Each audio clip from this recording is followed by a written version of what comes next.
Pregnancy का छठा week मतलब 6th वीक ऑफ प्रेगनेंसी।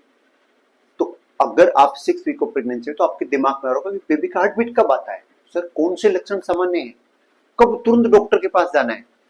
तो अगर आप 6th वीक ऑफ प्रेगनेंसी में हैं तो आपके लिए वीडियो बहुत महत्वपूर्ण होने वाला है, क्योंकि इसी सप्ताह में बहुत सारी महिलाओं को पहली बार अपने बच्चे का हार्ट बीट सुनने या देखने को मिलता है, जैसे आप वीडियो में देख रहे हो।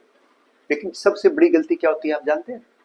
अगर अल्ट्रासाउंड में हार्ट बीट नहीं दिखता है तो बहुत सारी महिलाएं तुरंत घबरा जाती है, जबकि कई बार ये बात बिल्कुल नॉर्मल है। तो अब ध्यान से सुनिए, अभी मैं आपको ये बताऊंगा कि 6th वीक में बच्चे का विकास कैसे होता है, मां के शरीर में क्या बदलाव आता है, कौन कौन से सिम्टम सामान्य है, आपको क्या खाना चाहिए, आपको क्या नहीं खाना चाहिए, आपको कौन सा काम करना चाहिए कौन सा नहीं करना चाहिए, और किन वार्निंग साइन को आप कभी नजरअंदाज नहीं कर सकते। नमस्कार, मैं हूं डॉक्टर सुनील चौधरी, गायनेकोलॉजिस्ट, और लास्ट 13 ईयर से मैं इस फील्ड में काम कर रहा हूं। चलिए सीधा करते हैं शुरू टॉपिक को। तो 6th वीक में आपका बच्चा कितना बड़ा हो गया होगा, आपके दिमाग में चला होगा ना, सर 1.5 महीने का प्रेगनेंसी हो गया, अभी मेरा बच्चा कितना बड़ा हो गया होगा। तो जो ये बात मैं अभी बताने वाला हूं ये बहुत इंपॉर्टेंट है। इस समय आपका बच्चा लगभग 4 से 7 मिलीमीटर का हो गया होगा। 1 सेंटीमीटर अभी नहीं हुआ है, 4 से 7 मिलीमीटर का बच्चा हो गया है। लेकिन यानी अगर उसका कंपेयर करें तो जैसे मसूर की दाल का एक दाना होता है इतना बड़ा हो गया है, लेकिन इसके बावजूद आपके शरीर का विकास बहुत तेजी से हो रहा होता है, मतलब बच्चे का विकास बहुत तेजी से हो रहा होता है। अभी आपके दिमाग में आ रहा होगा सर 6th वीक में बच्चे के शरीर में क्या क्या विकसित होता है, आप ये बताओ। तो ये वो टाइम है जो बहुत ही महत्वपूर्ण, आप बच्चे के ऑर्गन डेवलप हो रहे होते हैं, बहुत स्पीड से ऑर्गन डेवलप हो रहे हैं आपके बच्चे के अंदर। जैसे आपके बच्चे का ब्रेन, आपके बच्चे का स्पाइनल कॉर्ड मतलब रीढ़ की हड्डी, हार्ट दिल, बच्चे के आईज की शुरुआती संरचना, ईयर्स की शुरुआती संरचना बननी स्टार्ट हो जाती है, हाथ, छोटे छोटे हाथ, छोटे छोटे लेग, इनको बर्ड्स बोलते हैं, आर्म बर्ड्स, लेग बर्ड्स। यानी आपके बच्चे के पूरे शरीर का फाउंडेशन तैयार हो गया है, मतलब ऐसे बोलूं तो बिल्डिंग जो बनना है उसका नींव तैयार हो गया है कि क्या बनना है। ये सब चीजें आपके बच्चे में बनना ऑलरेडी स्टार्ट हो गए हैं। वे आपके दिमाग में आ रहा होगा सर क्या 6th वीक में हार्ट बीट आ जाती है, क्या बच्चे का धड़कन आ जाता है? तो ये समय बहुत ही सबसे कॉमन पूछा जाने वाला सवाल है, तो ध्यान से समझिए। बहुत सारी महिलाओं में छठे वीक में हार्ट बीट दिखाई दे सकती है, लेकिन हर प्रेगनेंसी अलग अलग होती है, और LMP की डेट अगर गलत है, आपको अच्छे तरीके से याद नहीं है, आपके पीरियड अगर इरेगुलर है, अगर आपका ओवुलेशन लेट हुआ है, तो हार्ट बीट छठे वीक में भी दिखाई नहीं देना भी सामान्य बात है, इसमें डरने वाली बात नहीं है। और कई बार हार्ट बीट 6 वीक से लेके 7th वीक के बीच में, मतलब छठे वीक से लेके 7वें वीक के बीच में दिखाई देती है। इसलिए केवल एक अल्ट्रासाउंड देखकर घबराना नहीं चाहिए, बिल्कुल भी, इसमें डरने वाली कोई बात नहीं। अब आपके दिमाग में आ रहा होगा सर अब मां के शरीर में क्या क्या बदलाव आते हैं, कॉमन सी बात आपके दिमाग में आ रहा होगा। तो अभी जो मैं बात बताने वाला हूं ये बहुत इंपॉर्टेंट है। इस समय प्रेगनेंसी के हार्मोन तेजी से बढ़ रहे हैं, और इसी वजह से कई सारे सिम्टम मदर के शरीर में आते हैं, जैसे मॉर्निंग सिकनेस। मॉर्निंग सिकनेस मतलब उल्टी का मन करना या उल्टी होना, ये सबसे कॉमन लक्षण है। लेकिन ध्यान रखिए, ये जरूरी नहीं है कि आपको सिर्फ सुबह सुबह हो, नाम मॉर्निंग सिकनेस है, ये दिन के किसी भी टाइम आपके साथ हो सकता है। तो ये था पहला सिम्टम। दूसरे सिम्टम की बात करें तो अत्यधिक थकान, आपको पूरे दिन ऐसे नींद नींद थकावट आएगी, कोई काम करने का मन नहीं करेगा। तो ये प्रेगनेंसी का दूसरा सिम्टम है। ये बात भी नॉर्मल है कि पूरे दिन थकावट, आलस, काम करने का मन नहीं करना, ये फील होना, ये इस टाइम सामान्य है। तीसरे सिम्टम की बात करें तो ब्रेस्ट का टेंडरनेस, मतलब ब्रेस्ट में पेन होना, दर्द होना हल्का हल्का, ब्रेस्ट में भारीपन होना, और कई बार ब्रेस्ट की साइज में भी आपको थोड़ा थोड़ा बदलाव फील होता है। ये था तीसरा सिम्टम। चौथे सिम्टम की बात करें तो बार बार यूरिन आना, बार बार पेशाब आना, ये भी सामान्य है। क्यों?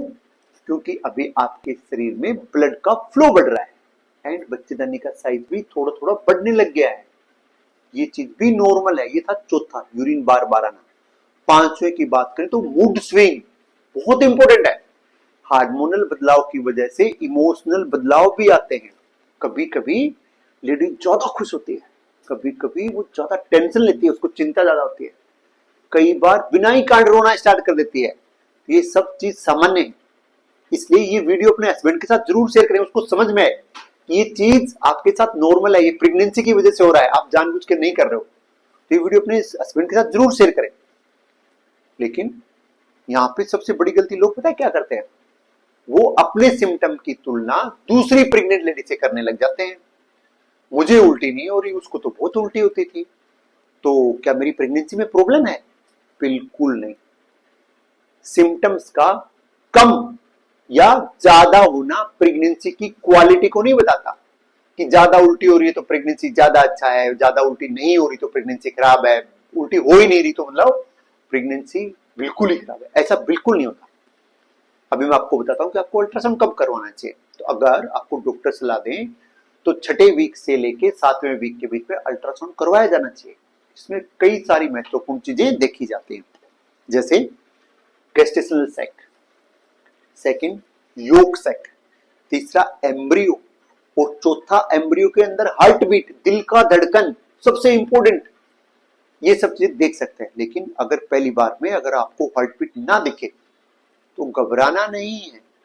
डॉक्टर आपको कुछ दिनों के बाद दोबारा अल्ट्रासाउंड की सलाह देंगे, आपको बोलेंगे कि 2 वीक के बाद आके दोबारा अल्ट्रासाउंड कराओ या 1 वीक के बाद आके दोबारा अल्ट्रासाउंड कराओ। तो इसमें डरने की कोई बात नहीं है, नेक्स्ट टाइम आपको हार्ट बीट दिख जाएगा।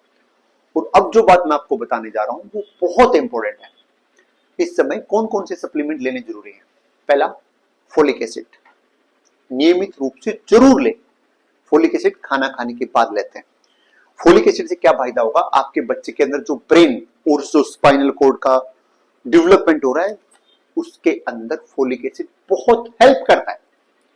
सेकेंड इंपॉर्टेंट चीज, डॉक्टर की सलाह के अनुसार ही दवाई लें। डॉक्टर को बिना पूछे कोई भी दवाई स्टार्ट ना करें और अपने मन से कोई भी दवाई बंद भी ना करें। अभी मैं आपको बताता हूं कि इस टाइम आपको क्या खाना चाहिए, क्या आपके बच्चे के लिए और आपके लिए दोनों के लिए क्या बेस्ट है। दूध, दही, पनीर, दाल, और अगर आप अंडे खाते हो तो अंडे। फल, फल में सबसे सेफ क्या है? Apple, banana, mango and orange, संतरा, ये फल आप खा सकते हैं। हरी पत्तेदार सब्जियां, प्रोटीन युक्त डाइट लें एंड पर्याप्त मात्रा में पानी लें। एटलीस्ट 3 लीटर पानी तो जरूर पिए पूरे दिन में। ये थी आपको क्या खाना चाहिए। अभी मैं आपको बताता हूं आपको किन चीजों से बचना चाहिए, किन चीजों से आपको दूर रहना चाहिए। तो उसमें क्या क्या है? पहला, स्मोकिंग, स्मोकिंग बिल्कुल ना करें। अल्कोहल से दूर रहें। तंबाकू, एक्सेस में कैफीन ना लें एंड जंक फूड, और बिना डॉक्टर की सलाह के दवाई बिल्कुल ना लें।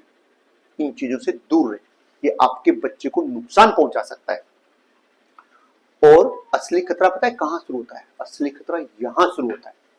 कुछ वार्निंग साइन ऐसे हैं जिन्हें कभी नजरअंदाज नहीं करना चाहिए, और इनमें से अगर आपको कोई भी वार्निंग साइन आ रहा है, कोई भी लक्षण आ रहा है जो अभी मैं आपको बताने वाला हूं, तो आपको तुरंत हॉस्पिटल जाना चाहिए। जैसे अगर आपको बहुत ज्यादा ब्लीडिंग होना स्टार्ट हो गया है, अगर आपको पेट में एक साइड, किसी भी साइड बहुत ज्यादा दर्द हो रहा है, आपके शोल्डर में पेन हो रहा है, कुछ चक्कर आ रहे हैं, आप बेहोश हो रहे हो, और आपके पेट में से बहुत ज्यादा क्रैम्प वाला पेन आ रहा है, ऐसे केस में आपको तुरंत डॉक्टर से मिलना चाहिए। क्यों? क्योंकि ये एक्टोपिक प्रेगनेंसी जैसी गंभीर बीमारी के संकेत हो सकते हैं, जिसमें तुरंत सर्जरी का भी रिक्वायरमेंट पड़ सकता है। और एक महत्वपूर्ण बात, आपको गूगल पर हर सिम्टम सर्च करना बंद कर देना चाहिए। क्यों? क्योंकि अगर आप ज्यादा ऐसे बार बार बार बार सर्च करोगे तो आपका एंजाइटी और आपका स्ट्रेस लेवल ज्यादा बढ़ जाएगा, इससे आपको टेंशन ज्यादा रहेगी। सेकंड, आपको अपनी प्रेगनेंसी का कंपैरिजन किसी और की प्रेगनेंसी से बिल्कुल नहीं करना चाहिए। हर महिला का प्रेगनेंसी अलग होता है, ये आपको जरूर याद रखना चाहिए। एंड याद रखिए, 6th वीक ऐसे दिखने में बहुत छोटा होता है कि सिर्फ 1.5 महीने का प्रेगनेंसी है, लेकिन ये प्रेगनेंसी का सबसे इंपॉर्टेंट डेवलपमेंट फेज है जहां आपके बच्चे को बहुत तेज गति से विकास हो रहा है। और इस टाइम एक रेस्पॉन्सिबल मदर का पता है क्या जिम्मेवारी है कि वो फोलिक एसिड टाइम पे ले, हेल्दी डाइट खाए, पर्याप्त मात्रा में पानी ले, 3 लीटर पानी जरूर पिए, अच्छा नींद ले, 7 से 8 घंटे सोए, वो तनाव कम रखे अपनी लाइफ में एंड नियमित फॉलो अप करे जब भी डॉक्टर उनको बुलाए, क्योंकि एक हेल्दी प्रेगनेंसी की मजबूत नींव पहले ट्राइमेस्टर में ही रखी जाती है। तो अगर आपको ये जानकारी यूजफुल लगी हो तो आप इस वीडियो को लाइक कर सकते हैं, मेरे चैनल को सब्सक्राइब कर सकते हैं एंड बेल बटन पे जाके ऑल पे क्लिक कर सकते हैं ताकि कोई भी ऐसी यूजफुल इंफॉर्मेशन आपसे मिस ना हो। मैं ऐसे ही प्रेगनेंसी से रिलेटेड वीडियो डालता रहता हूं। अगर आप ये वीडियो देखोगे तो आपको सब चीजों में अवेयरनेस हो जाएगा। कोई भी चीज गलत होगी आपको तुरंत पता चल जाएगा कि ये चीज नॉर्मल है और ये चीज एबनॉर्मल है। तो अगर ये वीडियो आप यहां तक देख रहे हो तो आपको दिल से बहुत धन्यवाद। मिलते हैं नेक्स्ट वीडियो में।